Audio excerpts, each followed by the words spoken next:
ഇതാണ് CST main gate. അപ്പോൾ നമ്മൾ റോഡിലാണ് ഉള്ളത്. വണ്ടിക്കാരാണ് അവിടെയാണ് നിർത്തിയത്. ഇവിടെ ഒരുപാട് ആളുകൾ നിന്ന് ഫോട്ടോ വീഡിയോ ഒക്കെ എടുക്കുന്ന ഒരു സ്ഥലമുണ്ട്. അപ്പോൾ നമുക്ക് അതൊന്ന് പോയി കാണാം.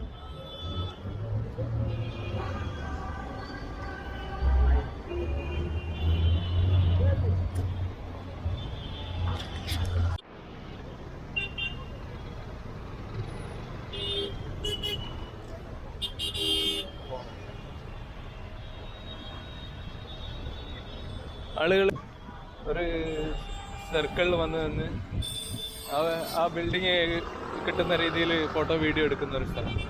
അത് ജസ്റ്റ് നമുക്ക് പോയി കാണാം. ഇത് ബ്രിട്ടീഷുകാരെ കാലത്ത് പണിത ബിൽഡിംഗ് ആണ്. അതാണ് ഇത്രയും പിന്നെ നല്ല രീതിയിൽ നിൽക്കുന്നത്. അല്ലെങ്കിൽ നമ്മളെ ഭരണകാലത്ത് നിർമ്മിച്ചാണ് പണ്ടപ്പോൾ പൊട്ടിപ്പൊളിഞ്ഞുണ്ടാവും.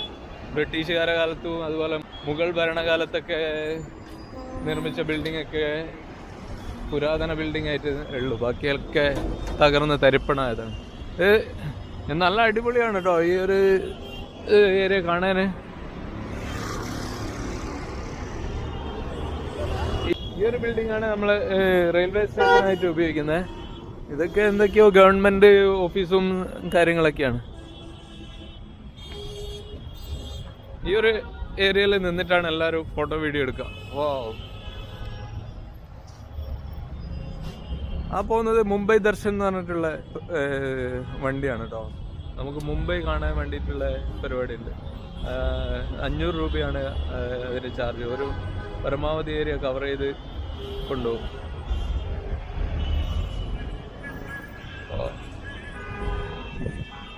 ഇതിന്റെ ഹിസ്റ്ററി എന്താണെന്ന് ചോദിച്ചാൽ അവിടെ എഴുതി വെച്ച A great citizen, A great patriot and A great Indian, sir Firoz Shah M Mehta. അവരെ സ്റ്റാച്ചു ആണ് കേട്ടോ ഉള്ളത്.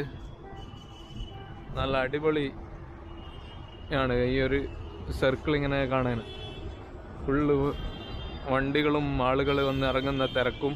മുംബൈയിലുള്ള എല്ലാ ഭാഗത്തേക്കും പിന്നെ ട്രെയിനുള്ള സ്ഥലമാണിത്. CST എല്ലാ ട്രെയിനുകളും അധിക ട്രെയിനുകളും സ്റ്റാർട്ട് ചെയ്യുന്നതും എൻഡ് ചെയ്യുന്നതൊക്കെ ഈ ഒരു സ്റ്റേഷനിലാണ്. CST എന്ന് പറയുന്ന ഛത്രപതി ശിവജി മഹാരാജ ടെർമിനൽ എന്ന് പറഞ്ഞ ഒരു സ്ഥലത്താണ്. നല്ല അടിപൊളിയാണ് കേട്ടോ ഇത് കാണാൻ.